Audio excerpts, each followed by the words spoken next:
Hello, everyone. Thank you guys so much for joining Quarantine Chats. This is night 4. I'm so excited to, close it out with music and some of my favorite people. My name is Michelle Hockett, and I'm the founder of It's Epic, and I'm also a content marketing media specialist at Spotify.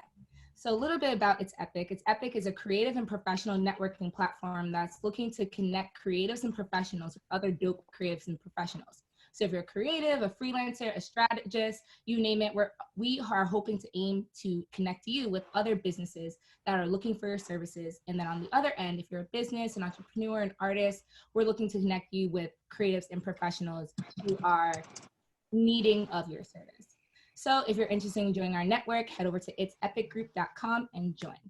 So the last chat of the week is how urban music has shifted the industry. And I could not think of 3 other people who I would want to have this conversation with. It's going to be really good, really candid, really just like raw. We all have been working in music for a while, and instead of just talking about like our jobs and our day-to-day and like how we got to where we were, I really just want to pick our brains and see how we can really think about these topics. So I'm going to introduce everyone. So first we have Layla. Layla is a New York-based content creator and brand strategist. Originally from the DMV, she graduated from Virginia Tech in 2016. Previously at the Fader magazine, she created and produced a social content series focused on music trivia and the culture that surrounds it. She's worked closely with brands like Calvin Klein, Bacardi, Alpha Industries, and more. Layla recently started a new role remotely, joining the global brand partnerships team at RCA Records, which has been keeping her busy through quarantine. So give it up for Layla. Woo! Layla. And next we have Regina. Regina Cho is a music journalist with work published in media outlets such as Billboard, Genius, Complex, Hot 97, Vibe Magazine, and more. Through conducting artist interviews, covering events, and reporting out in the field, she aims to document the culture with integrity by experiencing it firsthand, consistently prioritizing dutiful storytelling. Some artists that Cho has interviewed include Rihanna, Swiss Beats, Rick Ross, Romel, and many more. Cho was born and raised in New Jersey and is a graduate of Syracuse University. So give it up for Regina. You met Rihanna, so like that's exactly. it. That video. All right, chat over. Goals, like we're gonna have to talk about that a little bit. So last but not least, we have Romel. Romel is a music business professional that has worked in the industry to some capacity for almost a decade. He's always loved music and always had a desire to work behind the scenes, helping put quality content creative to the forefront. His career started when he was 16 as a writer for a Brooklyn indie magazine, Artsy, where he wrote album reviews and interviewed artists for digital and print.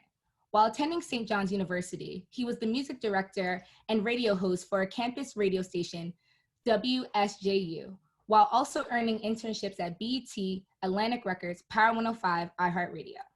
After graduation, he was hired at TIDAL, eventually working his way to be the current senior manager of label relations, going into his 3rd year at the company. So give it up for Romel. Okay, mixiest Golf clap. Yeah, these are like probably the mixiest people we know, all stars in what they do. False. I don't go outside.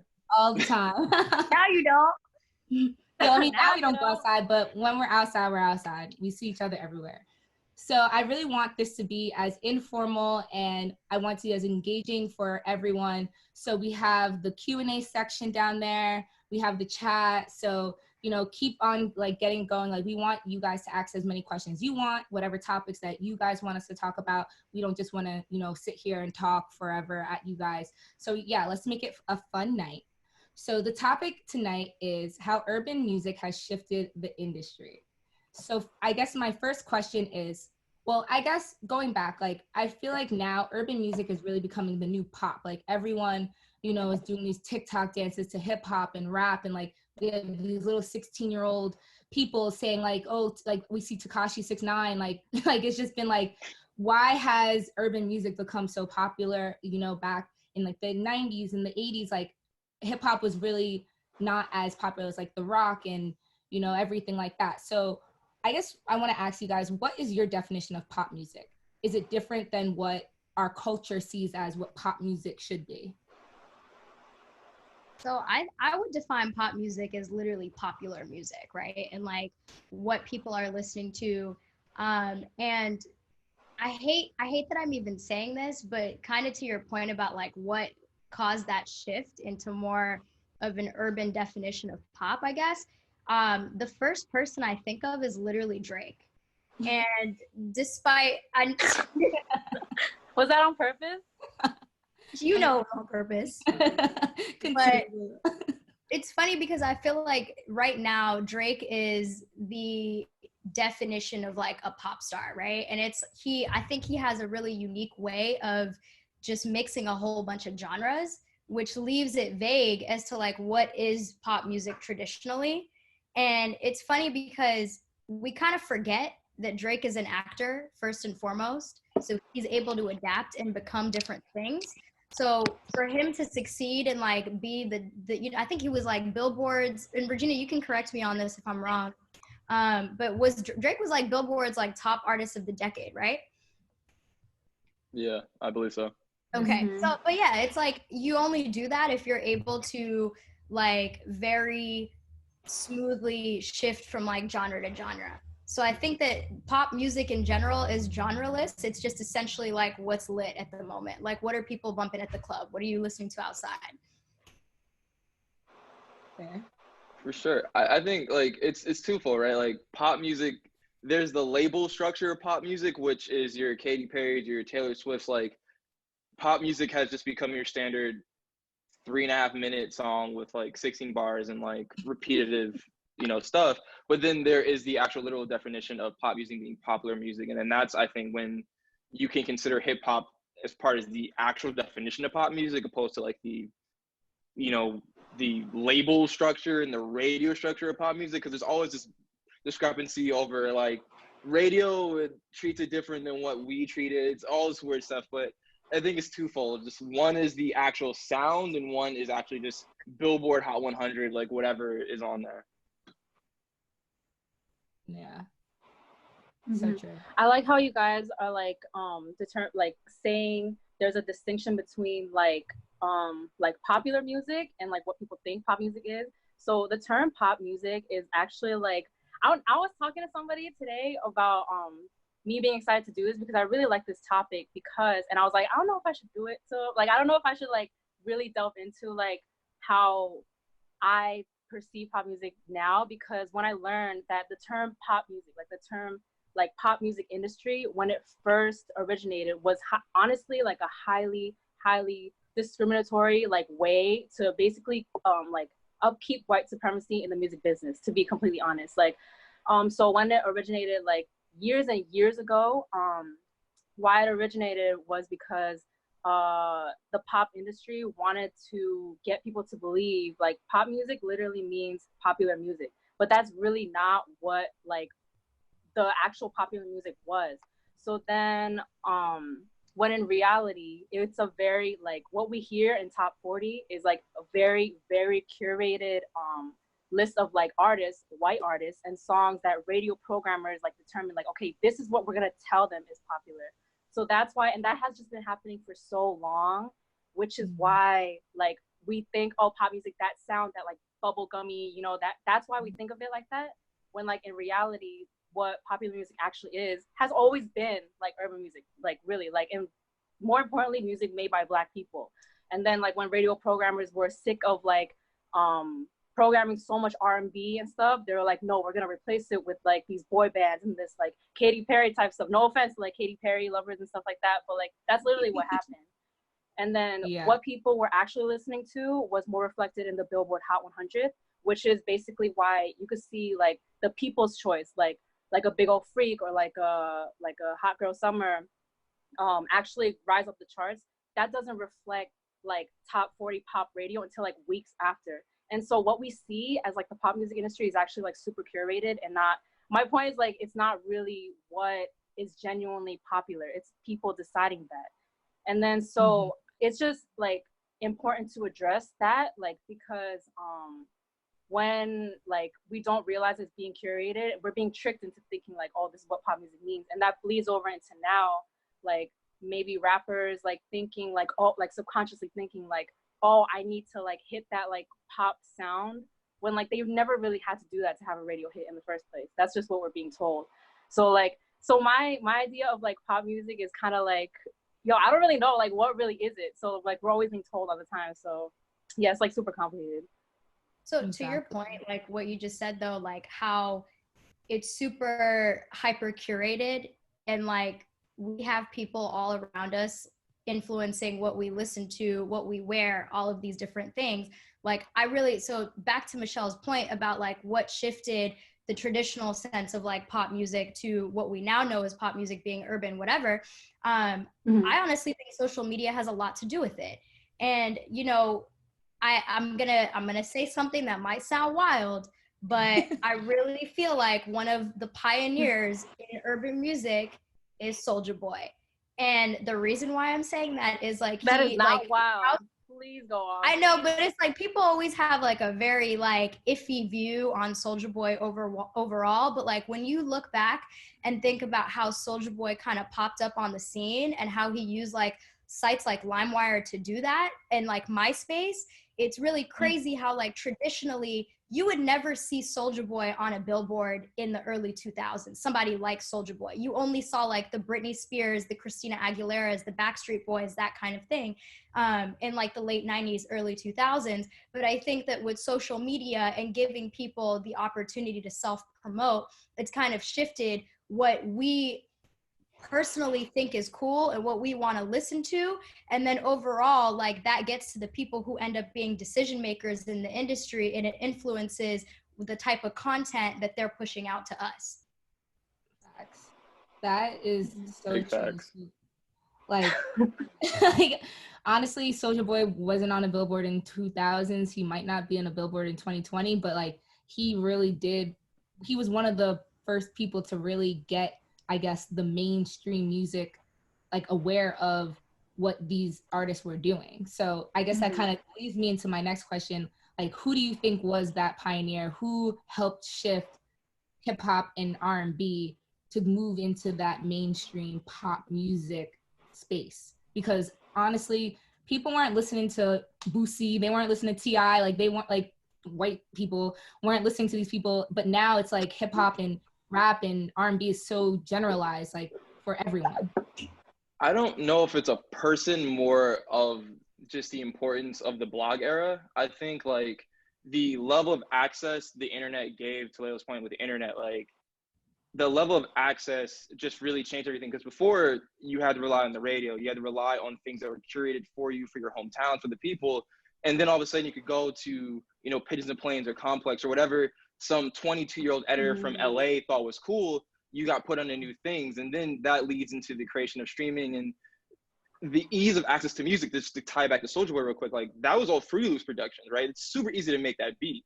But when you don't have to go to a studio to make a beat anymore, and you could upload it to, at the time, LimeWire, or you could upload it to, I guess, MySpace at the time, Facebook, Tumblr, Twitter's, like those things that could catch on. Like, I think it's a combination of things, and I think it kind of goes in just the ease of access just changed so much because the output of music just increased so much, and you weren't relying on some 45-year-old radio programmer from Wisconsin to tell you what's popping. Yeah. Like you could just go and say, this is what's popping to me, and it just happens to be very similar to what everyone in your age group tends to like. Right.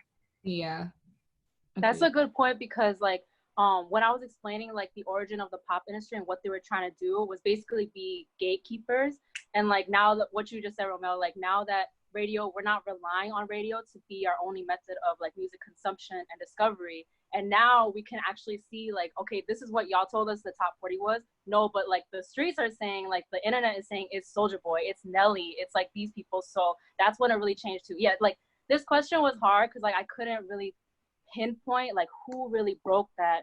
But I think now that you put it that way, I'm like the method of which like how we could like discover music, that's what really broke it. I feel like so that was like it gave people autonomy over like what they think is cool.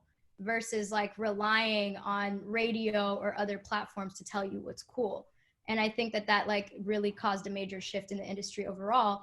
But to Regina's earlier point, just about like Black music in general, I feel like we're so frequently boxed in. And there was actually a question that came up in the Q&A that I thought was interesting about Tyler, the Creator's position on his Grammy winning best rap album for Igor, when in reality, he doesn't actually think Igor is like a rap album, right? And it's kind of goes back to when Drake freaked out. I think it was for Hotline Bling and being categorized as a rap song. And he came out and literally said Hotline Bling is a pop song. So it's like we often categorize these like Black artists in, you know, R&B or like the rap space. And we don't really leave them room to kind of switch up their genres a little bit. And I feel like that's really problematic when you're thinking about what pop music is in terms of urban music as a whole, if that makes sense. That's like the same thing with like Lil Nas X and like the whole country debate. Like just because he was a Black artist, they were like, oh, he can't be on the country charts. Like, what? I mean, even with that, like, we can go back to just, it's, where does it say, like, the impact of Yeezus, right? Like, that's not a rap album. That is like an electronic rock album that got listed as like a rap album because the powers that be, including Kanye, I'll admit, like, decided to position itself as J. Cole versus Kanye, and it just became a rap thing. When in reality, it's just two Black artists, but those are two separate albums. That is, he is sampling all these different types of things. Like, he samples Tonight. Well, I'm not gonna do the acronym. Like, he's sampled so many different types of things. That is not a rap album, and that just reminds me so much about Igor, where it's like, if you're a person of color, then it's like boxed into being hip hop and rap. Where the first song of Igor is legitimately a rock song. It's not. It's no rap. It's literally no rapping. You know, like, and like I think we could talk about so many artists like that, like Uzi, and like there's so many artists that are just like, okay, where's the line drawn between like hip hop, rock, and pop, and like electronic? Like, why just because, you know, these people are Black, we have to call it hip hop? So, I mean, I guess, yeah. So my next question is, how does like the appropriation and like the lack of the cultural appreciation of people of color make you feel, knowing that like music is this one thing that, you know, they kind of blur out when it comes to race? Like, you know, all of these things happening in the world, but, you know, they'll be the first people to freaking rock out to Roddy Ricch.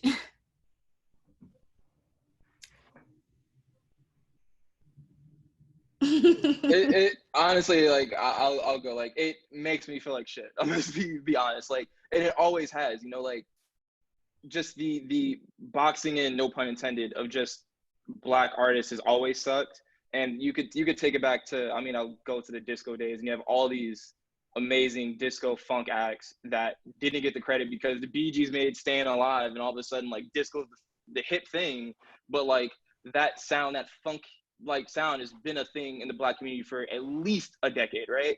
And it just becomes put in the Studio 54, and cool, white people are doing coke to it in New York, and like, it's the hip thing, and it continuously keeps happening because it's just cool. Same thing in the 80s with pop music, and a lot of the pop sound, if you really think about the origins of the pop sound, do dive back to that funk sound, right? You think of how many pop elements were taken from Rick James, of all people, right? And it's like, or Jimmy Jam and Terry Lewis, like, that New Jack swing sound becomes elements of pop that gets taken and then gets used to become part of McDonald's commercials, right? It's this constant thing where it's happens time and time again, and we see it perpetuated again and again and again and again.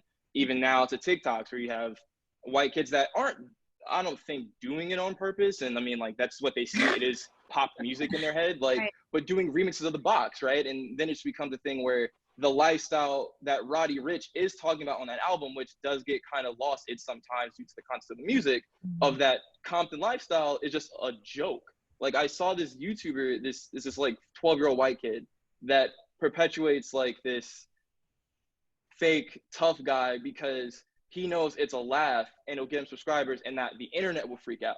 And it's these things that constantly keep happening of just using it. And I say all this to say that it's happened time and time again. It will probably continue to happen until more people of color get into positions of power to have voices in the room that aren't being shunned down by other people, it honestly just sucks because you keep seeing it over and over again. So just to I feel like piggyback, cultural appreciation will solve everything. Say that again?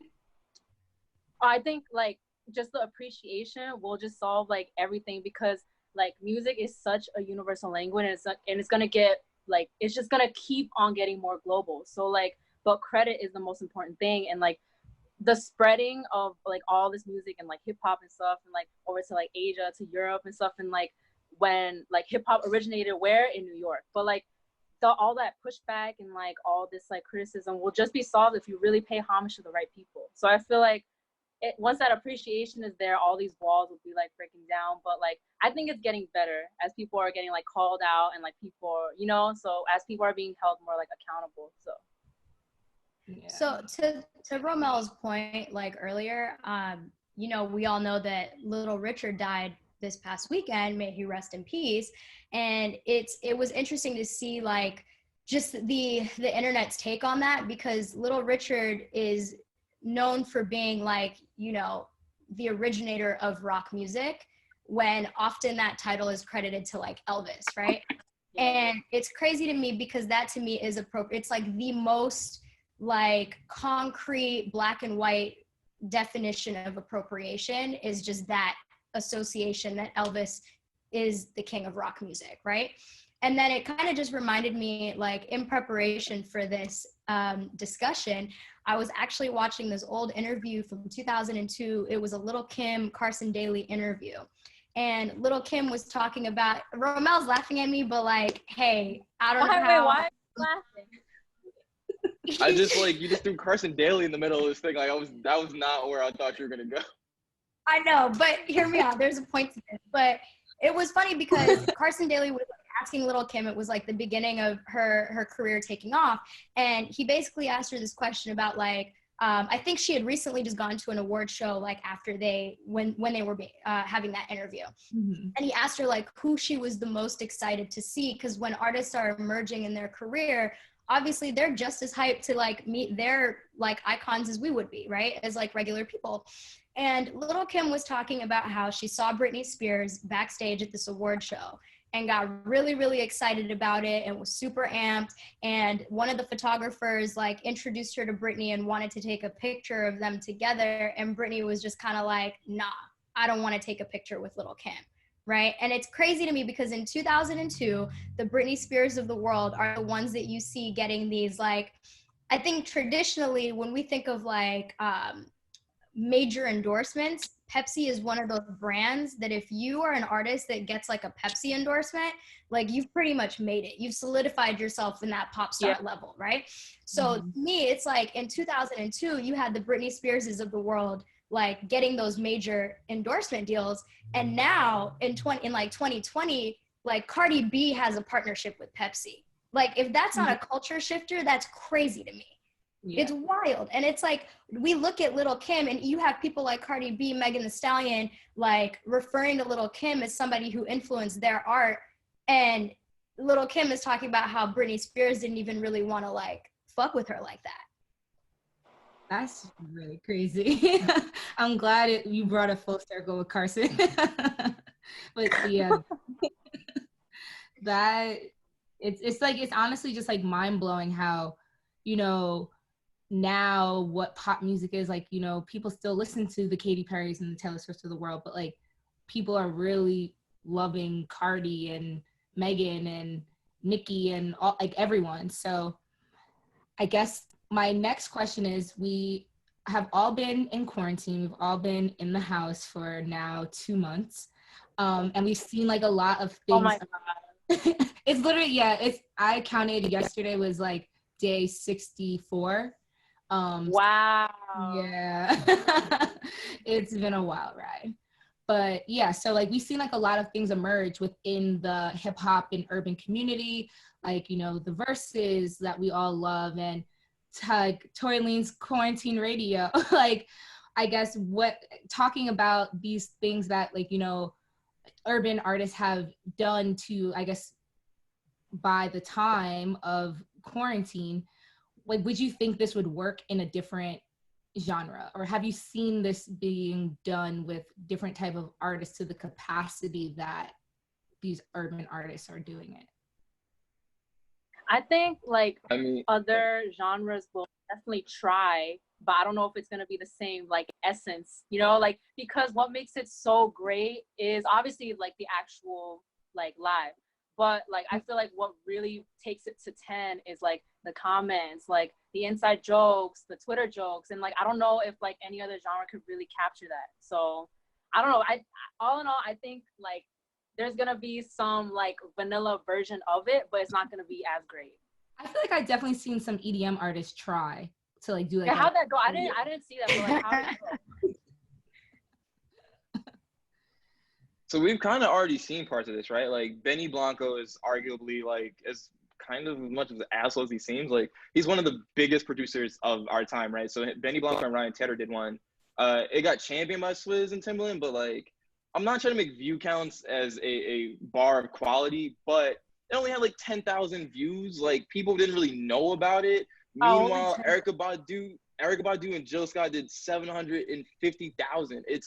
I think it's something about the artist and the personalities, right? And not to toot my own black ass horn, but like black people, we just kind of cool. So it's like it comes across very organic and cool. Like quarantine radio has the views not because people care about Tory Lanez. Yes, in part, but it's because Tory Lanez is just cool. Like Jill Scott and Erykah Badu are just cool. Like Benny Blanco's not gonna have me and 3 of my other men friends like burning sage watching shit. Like it's just not gonna happen that way. But Erykah Badu and Jill Scott made us do that because that's what they represent, and it's cool. Other genres, they do have those people, but those people aren't really coming out and doing it because they don't really feel like they have to. It's not their personality. A lot of the personalities are label curator or whatever, but a lot of urban artists, like some of them don't come from anything. So their personality is just their personality, and it shows when they do these things and people gravitate. And Tory Lanez is just the perfect example of when you take an organic person with who's funny, who's cool, whatever, and you put him in front of a camera and say, do what you want to do. And now he has to deal with YouTube. Now he's making money. And I don't think a lot of other artists and other genres, even those who are as big or bigger than Tory Lanez, just don't have the organic, non-manufactured, non-press, non-PR personalities to like really execute on that. Totally agree. We were talking about this before the panel started, but like it's interesting because like I would never categorize myself as a Tory Lanez fan. Like I'm never gonna be that person that's like, oh man, like New Toronto 3's coming out, I'm gonna listen to it at midnight. But it's crazy because I realized that like he became you know what, girl, I think I'll be all right. But the thing is, it's like I'm more inclined now, like Tory, okay, this is unpopular opinion, but like I'm more inclined now to listen to Tory Lanez after like quarantine radio, right? Like I'm more inclined to listen to him because there's personality behind him, and he's not just somebody who's performing, and he's not like the traditional sense of like pop star where you don't know anything about their personal lives. It's really crazy. You might see something on the news here and there, but like he's actually he's become a personality to me. And this is the part that I was like, you know, please don't come for me, but I'm not a huge fan of Megan Thee Stallion's music, but I'm a huge fan of Megan Thee Stallion. I think she's amazing. She has a great personality. I love to watch any and everything that she does. But like, you are like, I need you to name one song other than Cash It that was good on Fever. Like, give me one other song that you can argue. I'm sorry. You're in trouble. Yeah, Layla, you're about to get some I'm about to get hate mail after this, I'm sure. But at the end of the day, like, but that's my point though. It's like, it kind of like, I feel like we are able to create, somebody said sex talk. It's just subjective. Like, I think like this is subjective. 75% of the album is fire and you don't. So like, we're just going to be like arguing. I think it's so subjective. Yeah, I agree. It's subjective. I'm not even going to get into this argument with you. But the whole point of bringing that up in the first place about Tory Lanez, I did have a point to this. I wasn't just trying to like shit on Meg or Tori, whatever. But at the end of the day, I feel like there's something to be said about what. Oh, Regina started laughing. I got confused for a second. Anyway, but there's just something to be said about the fact that he was able to take quarantine radio and create something and like monetize it, right? And it's wild because I feel like even 10, 15 years ago, it's unheard of, like all these, like for a brand to invest money in something like quarantine radio, like you don't, like there's so many things you have to consider. Is it family friendly? Do we want to be associated with this X, Y, and Z? And I feel like 10, 15 years ago, it was a case where you had to be super PC. Like you couldn't have girls twerking with like various, you know, fruits and vegetables and produce like on the camera. Like that's wild. But like in 2020, you said what? I said the tip drill video. Like what? Well, the tip drill video was BT uncut. That wasn't like content that you could like easily access like that. You know what I mean? Okay, fair point. I mean, and that just goes to the point of like the level of access, right? Like 15 years ago, you had the internet, obviously you had blogs, but blogs weren't popular. Obviously, the internet wasn't as popular in 2002 as it is now. It's like the level of outlets has just changed how you're able to monetize certain things, and also just changed what's acceptable. I mean, this happens every 20 years, right? Like things become a little bit more progressive or more racy or more sexual or whatever the case is. Like certain things just become more acceptable on the mainstream than it is in the past. But nonetheless, like the outlets make things monetizable. Like Pepsi does a deal with Cardi B because they could put her on Billboard and she's cool, but there's also other brands that, you know, may not be the Pepsis, but also don't have anything to lose because they advertise to adults, where 15 years ago, if they were advertising to adults, they had to advertise through Playboy, they had to advertise through maybe like late night channels to BT and Cuts or whatever. But now it's like you could just do placement ads on like Instagram, you know? So it's more money being brought in, but it's also more opportunity for money being cashed out to artists. So it's like, okay, I guess. Facts. I guess I don't. Oh, sorry, Regina. Oh, no, I was just agreeing. Oh, so I guess like going more into like these personalities that these artists have that we say like, you know, are so relatable, and we can talk about them. Like we can like just feel so connected to them. Like, let's talk about Future and how he's literally been making all of these guys think that they can do anything, like our toxic king. Like they think they can have 9 baby mamas. They think that they can say anything and everything. Like he's about to drop a project in 4 hours, 3 hours. Like what do you guys think about having these like personas that kind of influence everyone to, you know, I guess do a certain thing that you say, but then maybe on the other hand, he could be like this big old sweetheart in like behind doors. Big old sweetheart. Look, right, who's going first? There is no.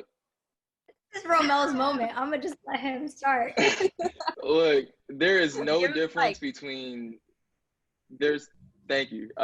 There's no difference between Future and Lil Dicky. There's no difference between Future and any other rapper ever, right? It's like obviously the content is different, but music is a free artistic license. You know, like I don't think Guns N' Roses, when they did their songs about like having sex with every groupie, were they having sex with every groupie and throwing stuff in every hotel room? Like music is just artistic license.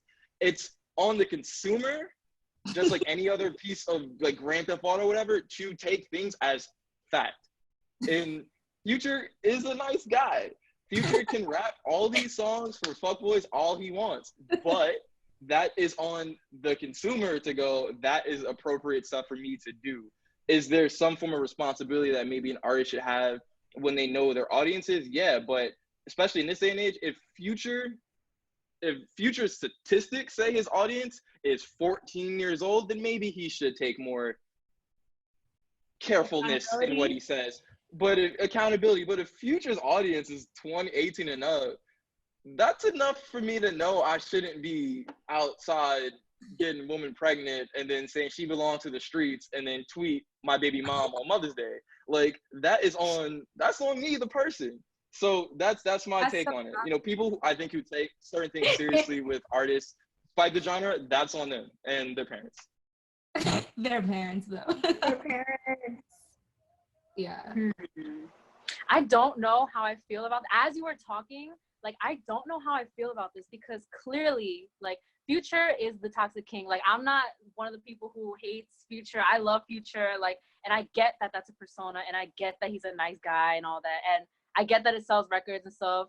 So I'm not talking about that. But then I think about like the other side of it. Like when we listen to these rappers and we know, if you knew that everything that they were rapping about wasn't like true, would the music hit the same? Like I don't know what I think about this, but as you were talking, I was like, yo, I don't think I would like that. Like, but even though I do agree that like I clearly know like the Future toxicity is a joke, so I can like accept that for what it is. But then also on the other side, I don't know if I would like knowing that, let's say like a J. Cole, he was rapping about something, but it was all cap. I don't know if I would enjoy that music. So I don't know. I'm very split on this. So I don't know.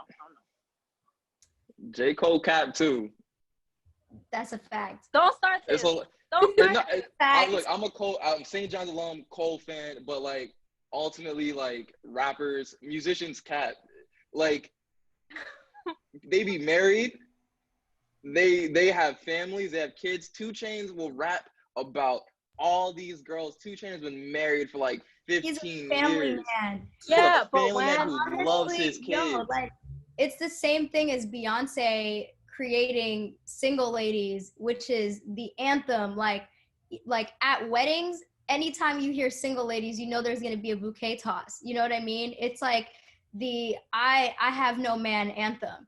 And the thing that's hilarious about it to me is the whole time that she was like marketing and like, you know, reaping the success of this song, she's like, she got a whole man at home. Like it's all cap. Like, and it's like, you have to be able to understand that at the end of the day. No, but I'm dead ass though. And it's crazy because the one thing that I saw a meme earlier today on Twitter that made me laugh. That was like, when rappers talk about missing meals, and it was like their moms who served them 3 meals a day, and she's looking down like this, and it's like, it's real. Or it's like rappers when they're like, my teacher told me I wasn't gonna be shit, and in reality their teacher probably told them they could be whatever they want and filled them up with so much goodness that it encouraged them to pursue a rap career. So like, I get it. I think at the end of the day, it's all about being relatable. In this case, Beyonce wanted to be relatable to single women. In Future's case, he wants to be relatable to toxic men. Like, I get it. At the end of the day, you want to sell a record.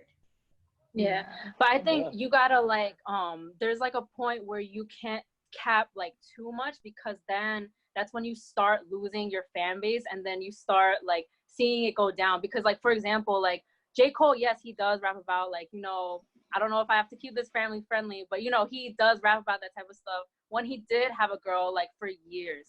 But then as he got older, he did get married, and then he made a whole album about like being a man, being married, family life. Jay-Z too. And then now people are, I don't know if you guys saw on Twitter, but people were going off on Drake like, yo, you're still catering to like your younger audience when your audience is now like 28, like 30.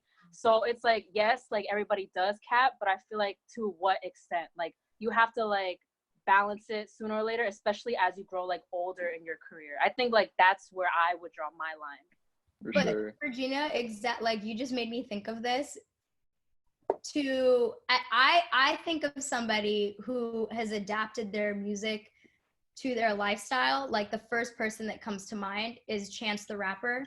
And I don't think, like, I'm sorry, I'm really happy that Chance is like really happy and he's a man. I know what you're gonna say. But as soon as Chance got married, his music went down the drain. And it's like, that's to me is an example of like adjusting and like speaking your truth and everything. But at the end of the day, it's like, would Chance have like been a little bit more successful if he like decided to go the Future route and talk about like, you know, fucking bitches, doing whatever, when in reality, it's like, bro, I'm sorry, I don't want to hear about how much you love your wife. Mm-hmm. But I think if he did it the right way, it would hit. Like, I don't think it's about that right there. Like Jay-Z, people loved 444 and respected him for it. So like, I think it's just the way Chance did it. But I don't know. Or maybe it just sucks if you rap about your wife. I don't know. I completely agree. The album, I did listen to the album and I was like, this is cool, but what is this about? And then I found out later, I was like, the execution was poor. Like, and that's just with any art, right? If execution's poor, then it's poor. I think with a lot of the capping versus not capping, someone in the comments put like Kendrick doesn't cap, which is not entirely true, but whatever. But it's to me honestly, it's about intent, right? It's the difference between making a nonfiction book versus a fiction book. You pick up a fiction book and you go, nothing in here is real. Pick up a nonfiction book and you're assuming that what you get is real. It's about the intent behind the project. And I think like when you can tell when an artist is putting a certain type of intent behind it, is the reason why The Pimp a Butterfly is the album that it is. You know, it's the reason why certain albums are what they are. Like when you listen to Illmatic, a lot of that stuff, as we know, is like stuff that Nas lived through, but stuff that he saw. But we understand the intent and the creative freedom he took to tell the stories of the people he grew up with. So we're not looking at Nas when he's saying he carried the tech that like we think Nas literally carried the tech, but we know the intent behind the art. Where in other cases with other artists who we don't need to get into, that's when it gets problematic, is when they hide the intent. When they come out and they say that they did this, and as you mentioned, like I didn't have meals and my mom didn't like me and all this other stuff. You're hiding the intent. Like you're putting out purposely false product, lying product with the intent that is real. And that's when it gets messy and muddy. And that's when we get into the really big problems about the big cat.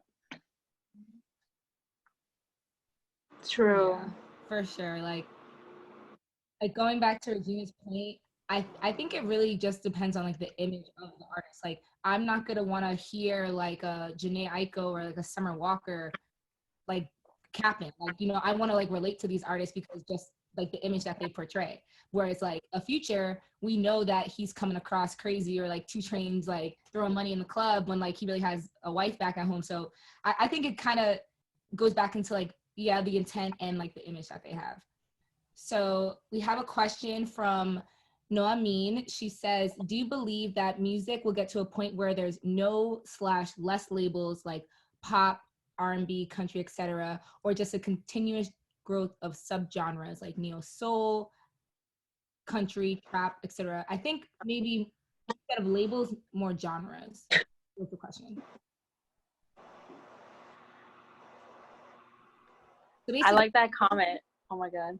Okay, sorry, go Layla. Well, I think this one is tough because you have to like think about what the benefit of signing with a label is at the end of the day, right? And at the end of the day, it's all about like having someone who's advocating for you, providing you with capital, and then on top of that, like helping you distribute your music.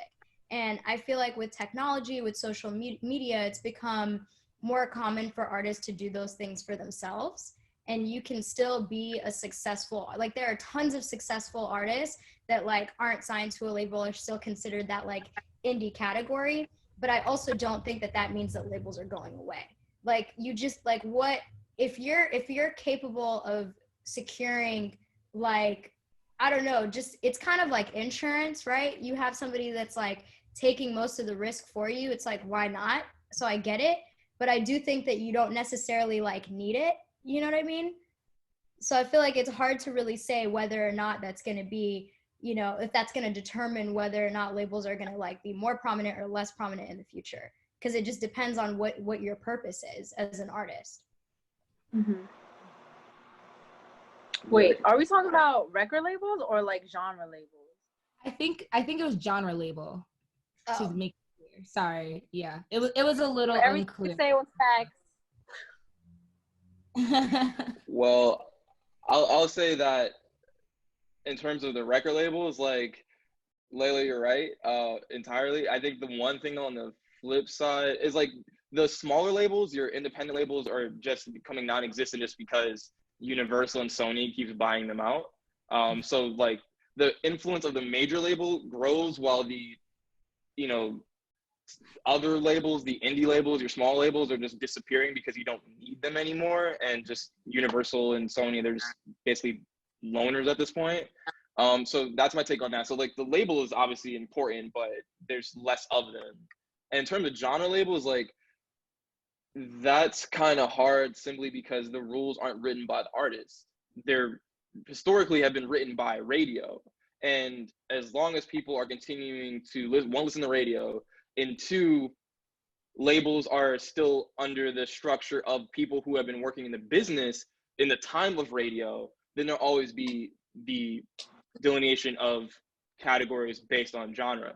However, on the streaming side, like, you know, you have your hip hop and R&B, but I will tell you as a fact, like at least that title, like we don't really curate based on like it's hip hop and R&B. It's obviously a sound and it fits in certain playlists, but the industry is showing more and more and more that like people are moving to cross genre playlists. That we've gotten past the point where people is like, I only listen to hip hop and R&B. Like nobody does that anymore. We all listen to different types of things, and I think that that is leading itself into who cares if it's rock music, it's music that is loud so it fits here. Who cares if it's hip hop music outside of the culture of hip hop? Who cares that the genre is hip hop music? It is soft and it belongs here. And I think that eventually is going to just become more of a feeling than a genre. It'll be decades, but I think that that'll be the outcome. Yeah. I agree, and I think that music is definitely heading there. But it's like, and I want it to head there. Like, especially listening to Tyler's like Grammy acceptance speech, he's like, every time like we do genre bending things, like y'all don't know where to put like these artists. But so I want it to go there. But I'm just like thinking like the purpose of like genres, like how would you categorize everything? Like I just don't know how that will go. But I am hopeful for like a more genre fluid future because it's just better for the art in general. So yeah. Mm-hmm. Agreed. There's just so many artists that have been put to the wayside because the powers that be could not understand where they can market the art opposed to where it can naturally fit in. And as people on the radio and streaming side, because the people on the radio and streaming side are not really, let's not go radio, but people on the streaming side for the most part are catering towards the users opposed to the powers that be. And as long as you who are watching and anyone else like continue to stream as you please, then your whatever DSP you choose continue to curate based on your habits. And then that just bleeds itself into when you have kids and you play music and you play the radio, they're not going to hear the same thing. They're going to just be as adventurous as you are as a listener. And that's going to just create the shift to like not needing your Z100 to only play pop music. Yeah, Right. that's definitely a really good point. So what are you guys' thoughts about music videos? Do you think they'll ever be as popular as they were years ago? 100%. 100%. I think that especially, like Michelle, you and I were talking about this, I think like yesterday, I think we're at a point now where life is now going to be categorized as like pre-COVID and post-COVID.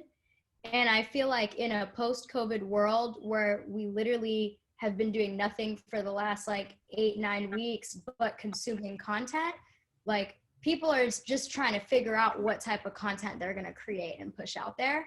And I feel like music videos, especially post-COVID, are not going to be going anywhere, especially when you strip away the opportunity for people to like consume live music. The next best thing is watching your artist like perform in a music video. So I think that even if there was a slight decline in the last couple of years, and personally I don't think there was, like I think that for artists it's just as important to create visuals as it is to create the actual music. I think that it's only going to go up from here. Mm-hmm.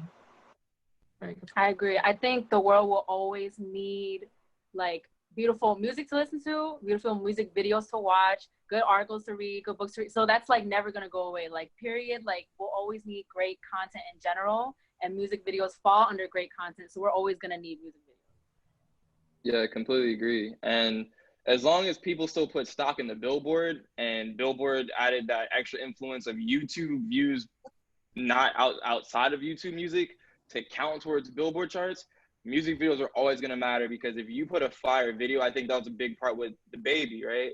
He makes fire videos. Yeah. Song is already popular, has a fire video. YouTube streams now count towards the Billboard charts, you know, at a fraction of the rate, but they still count. Like, you're going to put out an excess amount of YouTube videos. And now that, you know, to Layla's point, like in the post-COVID world, where we have now gotten even more used to seeing kind of low budget, kind of normal Instagram, iPhone level content, and have taken that in and find it enjoyable, that means music videos are now easier to make because expectations are even lower for them to be like amazing. I mean, look at the Tootsie Slide video. Like, that's a DSLR camera, a buddy, and Drake in his big ass mansion. If you can make that into a music video and an already popular song, and Billboard's already inflating the numbers because of how they want to count it, like, music videos are just going to skyrocket even more. Mm-hmm. That is so true. So I guess going back into what it means to be mainstream, do you guys think like the accessibility of becoming mainstream has impacted the quality of content that we've seen these like rappers and hip hop artists come to? Like, do you see like their music becoming less hip hop and more mainstream to get to that stardom point?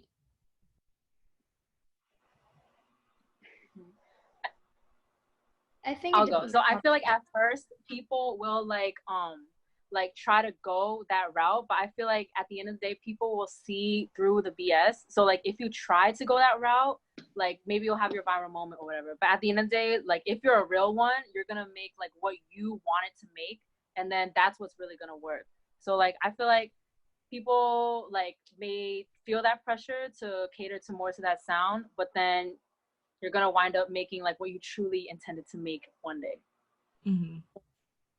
I always say like I feel like you need that maybe like one radio bop or like that one song that's gonna like grab the most people's attention, and then you can go back to your original sound of like what you're used to. Mm-hmm. I don't know. Yeah, it depends. It depends on if you're signed to a label. It's so many different factors in terms of that. Like, I was watching this video yesterday, a Genius video with 24K Golden, and he has a song called City of Angels, right? It's not gonna be a rapper, but he did like a rock song, and he was saying like the label was like, oh, it's trash, no one's gonna like this, no one's gonna care, you're a rapper, blah blah blah, and it just becomes one of the biggest songs in like alt rock radio, and this is like this black rapper, right? And it's like, I think that these things continue to happen where like no one really cares about who the artist is if the music's popping, and like the idea of this mainstream radio is just mainstream. So it's going to continue to change based on like these rules and boundaries of what things are supposed to sound like. I think are going to continue to be less important as we get older and people like us get into more positive position where we know like some 15-year-old in Oklahoma does not give a shit that you're a rapper. They just want good music. So I think the one person who does that really well and is able to adapt, like once again, is Drake. Like Drake has crossed genres. He had his little Afro beats moment. He had his London Bruv Drake moment, like his Roadman moment, whatever you want to call it. And I think like I will literally stand on a mountain and scream this like for days. Drake dropping Tootsie Slide in the midst of a pandemic is probably one of the most genius things I've ever like seen. And the reason is like Tootsie Slide, once again, I think we can all agree Tootsie Slide is not like a great song. It's not like a revolutionary song. However, he knows his audience, he knows what's cool right now. And with everybody sitting in the house all day, TikTok is like blowing the fuck up. So the smartest thing to do is to make a TikTok song. How do you make a viral TikTok song? You incorporate some sort of like dance element to it. And Tootsie Slide is literally a glorified Cupid shuffle at the end of the day. You know what I mean? And it's like that, like, I think that's so smart that's like the most on brand, most Drake move of all time in Drake history is dropping a dance TikTok song in the midst of a pandemic. Mm-hmm. We gotta be in the cookhouse doing the Tootsie Slide. Right. I don't want to, but I don't know. You're gonna do it. He was honestly brilliant for that though. Like I wanted to hate on it, and I hated on it for 2 weeks, and then I heard it after the third week. I was like, nah, this kind of goes though. Like look, high key it goes. But I'm a Drake fan, so of course I'm gonna say that. So we have a question from Erica. She said, "Can we really get into Cardi B being the first female rap album of the year?" Go. I thought that album was great. Romel looking at me crazy, but I thought in Privacy, I don't think she should have. So she definitely won over Astroworld, which I thought was crazy because I think Astroworld is honestly, truly a perfect album. Debate me on that later. And I definitely think that the award in general should have gone to Travis just off of pure like artistic value, the music in general. But I think Invasion of Privacy was a fantastic album. Like I loved that album, but I don't think that it should have won. But I also think there's something to be said about Cardi winning. Mm-hmm. Mm-hmm. After especially watching that documentary, I really was like, yo, Travis should have won this. But the fact that it was the first woman album made by a female artist to win that category, right? Yep. Yeah. So I think that's just like a big deal in general, and you can't really be mad at that. So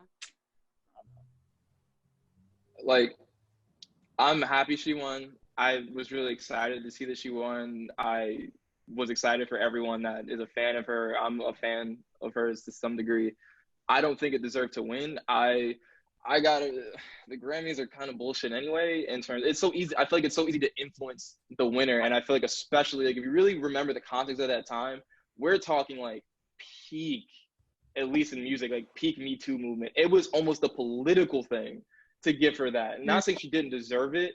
I think Astroworld should have won as well, but it almost seemed too political that she won, especially in the rap category, which has always just been historically nothing but men.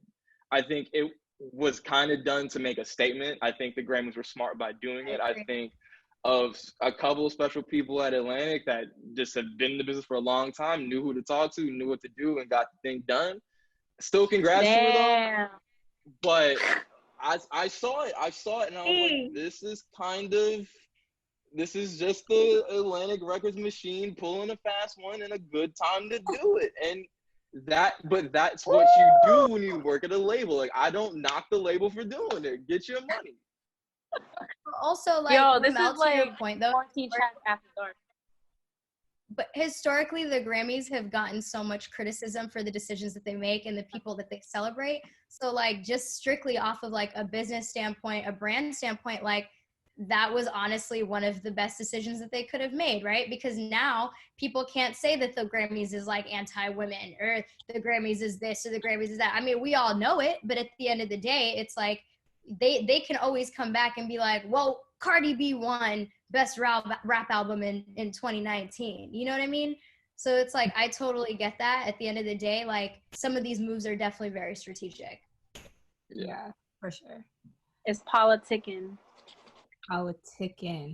Well, I know we could go on like all night because we know this is all passion to us, and there's like a bunch of questions in the Q&A, but I think like we could just like do maybe like 2 more since it's getting late and you know we all work in music. It's Thursday night.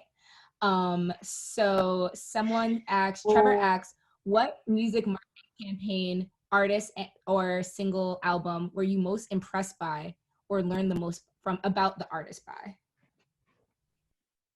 What music campaign were you most impressed by? Mm-hmm. Or learned like the an most album release, right? Yeah, like were you most impressed by or you learned the most about the artist by? Oh, okay. So I didn't really learn much about him, but one that always sticks out to me is 2 Chainz. What was it? Pretty Girls Like Trap Music. Mm-hmm. You guys remember that rollout when he had the nail salon, the trap house in Atlanta? Like he had so much more than that. He had like a few other things, but it was like one of the best rollouts I've ever seen. And I feel like if I was a part of a promo team like that, I would be like, okay, I want to do something like this. I want to have a place where people can go to take pictures, a salon to line up at, and then also listen to the album and do all this extra stuff. So that's always been one of my favorite like campaigns, and it always like sticks out to me.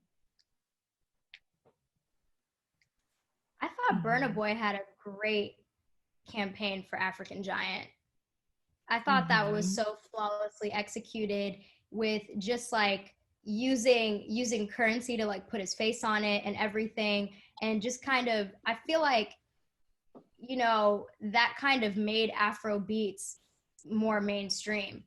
Like there used to be certain like places where you go to listen to Afro beats, and I feel like now it's like it's definitely kind of creeping into that pop category. And I think that the way that African Giant was marketed definitely attributed to that.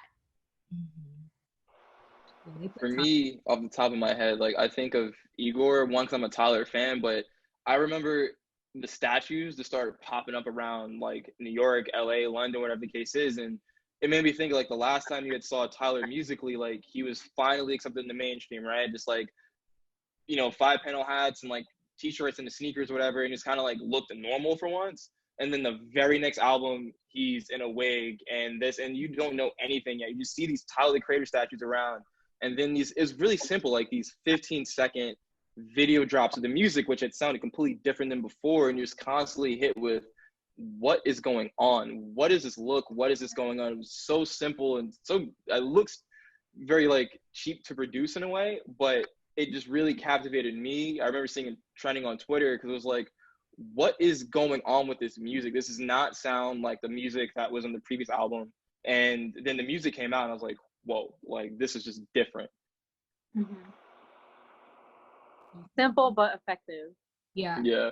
I really like when artists put time and effort into their marketing campaigns rather than like pulling the Beyonce, like, we got an album, like, oh, there you go.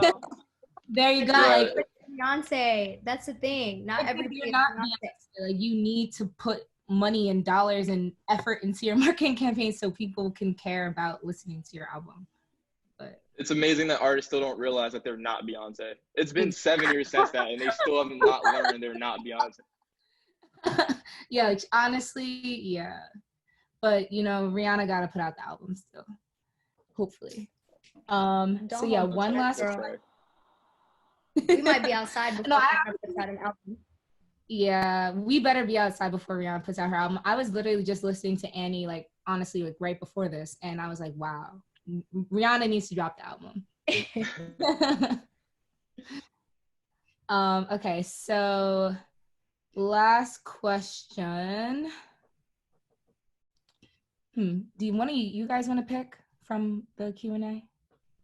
There's like so many, and I'm sorry that we couldn't get to all of them, but I don't want to hold everybody. Dang, I can't see it, so it's up to you guys. Layla, you choose. Okay, so EB, apologies if I pronounced that incorrectly, but it says part of hip hop and R&B's appeal is live shows and concerts. What do you think the fate of the genre is, and what options should artists exercise to bring those feelings back? So I'm so stuck on this question because I feel like we still don't really know what, like none of us are planning long term, and none of these like companies or artists can even have the ability to plan long term anymore. And I feel like when you live in these weird, like uncertain, or everyone's favorite word, unprecedented times, right now, every email, everybody wants to say unprecedented. It's wild. Like, you know what? Like, I really don't care what 1-800-CONTACTS has to say about coronavirus, but that's another conversation. But I find it so interesting because I feel like when things are so up in the air or we're in a tough situation, naturally what humans do is adapt to their situation. And I'm curious to see how the music industry is going to adapt to the lack of live shows and concerts. I read an article recently about, I think it's Belgium. I could totally be wrong. Apologies if that's the wrong place, but they were talking about doing like drive-in concerts the way that you would do a drive-in like movie theater. So basically you pull up in your whip, you sit there and you watch a show from your car. And I remember thinking like, wow, that's really crazy, but also like really smart. And obviously a drive-in concert isn't ideal in a place like New York City. Like obviously, you know, us living in New York, we go to these big stadium shows at like MetLife or whatever, but I feel like the heart and soul of New York City are these like smaller venues that you go to see your artists, like, you know, in this intimate small setting. And I don't really think there's a way to recreate that virtually, but I'm interested to see how close we're actually going to get. Yeah. I think like right now it's still really hard to tell, like especially with like, I don't know, like working in streaming, like artists aren't really understanding, like they want the support, they want the love, like they're still asking for the Times Square billboard, but they're not really thinking about like what other ways can I feel this love, like what other ways, you know, can we be supported through you guys without like, you know, the event, the album release party, like the big billboard in Times Square. So I think like going off like what Layla said with live events, like it's just more of figuring out what in this time your fans need, and like what in this time like your fans are missing from you, and kind of trying to just like make that digitally. So like I know everyone's been sick like the Instagram lives, but it's like what else can we do to make us as consumers feel connected to you? So But whether that's why the Twitch like Travis Scott like Fortnite thing was so genius. You know what I mean? Like I thought that was so genius, because at the end of the day, you're taking something that's already kind of popular, like, you know, Fortnite already has a fan base, and you're turning it into this like concert, like giving your fans something special. And it's a lot of artists right now are using Twitch, when notoriously Twitch was a platform for gamers so that you can watch gaming live. So does that mean that like we're like, that's an example of taking something that initially had one very specific use and using it to kind of change the narrative for an artist, or like use it to promote their music. So is the next like album rollout going to include like OnlyFans? Like, are we going to are we going to use that? You know what I mean? And it's like, I think OnlyFans has the stigma of having this like sexual connotation to it, when in reality, all it does is give people the opportunity to create a paywall between them and their content. So maybe that's where live shows are going to be going. Maybe it's not OnlyFans specifically, but some sort of similar platform. And honestly, OnlyFans started by like people who were like wanted to showcase like their art, or so it was like something like very wholesome, and like then it turned into something wild. Yeah, I it's gonna be hard to replicate what it's like to be in a live show, but just to Layla's point, like I think it's just gonna be behind the closest we'll get until we could start being outside again, especially for a lot of smaller artists who can't pull the Travis Scott Fortnite thing, which was like brilliant. We'll probably just be behind the paywall content. I think that if some genius at Google has not already started, they probably will start tomorrow, of like adding this third step behind YouTube, or the YouTube like platforms for artists to kind of hide their content. Like the Tory Lanez thing, I think was like a trial, right? Like if you take a really popular artist and do a live concert on YouTube with a donation aspect, will people pay? And what we saw is that people were tipping Tory Lanez, who does not need your money. As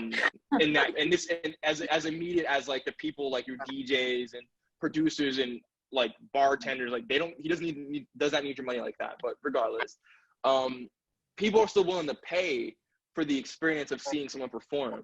And I think that if someone of a Tory Lanez or even lower is like, I'm performing on YouTube or Twitch or OnlyFans, whatever, I'm live streaming it, it's $10 to get in, I think that that's going to be the next step to see a form of live performance until we can actually go to these concert halls and, you know, other spots and actually see people perform again. Yeah. And I think it does do it justice a little bit, because like even before this, like people were live streaming Coachella, like Made in America and all these festivals, like not being there, but being there. So it's just a matter of time. But also like what's been done right now with like people utilizing Twitch and even Versus and like all these other things that people are using to showcase their art and whatnot. Like it's only been, we have to acknowledge that it's literally only been 2 months. of us being in quarantine. And this is already like the type of stuff that we're doing in order to listen to our favorite artists or whatever. So I just think it's really fascinating to see where we're going to be in the next 2 months, or even where we're going to be a year from now, when we actually start adapting a little bit more and finding more efficient ways to do that. That's a good point. I was like, we've only been here for 2 months and people are trying to make us turn around like all these creative ideas. But yeah. It does take time. Yeah. Any last thoughts, any last words that you guys want to say before we go? You guys have literally been amazing. This has been like one of the most candid conversations about music that I think I've ever had. And I'm glad I got to do it with all my friends. So yeah. You guys were talking that talk. I was quiet for the last question because like you guys said everything I wanted to say already. So, and I felt like that way throughout this whole panel. I'm like, they right. Like, oh, you right. So like this was good. I appreciated it.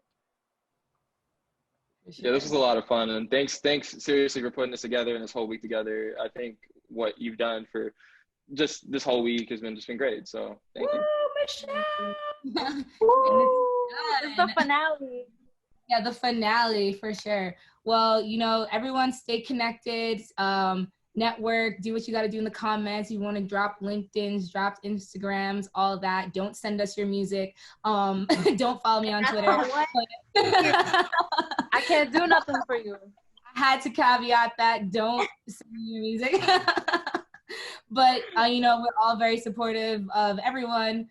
So, yeah, I'm going to leave the chat open for a little bit. If you guys want to talk a little bit, feel free, add us on LinkedIn, stay connected, because that's all what I really want to do, you know, just lifting up my friends, making sure that, like, their great expertise is highlighted to, like, a larger audience, and, you know, keeping people connected and networking while we can, because we will be these future executives that we're talking about in the next 5 to 10 years. So if we have this, like, strong network now, like, we could be fucking great.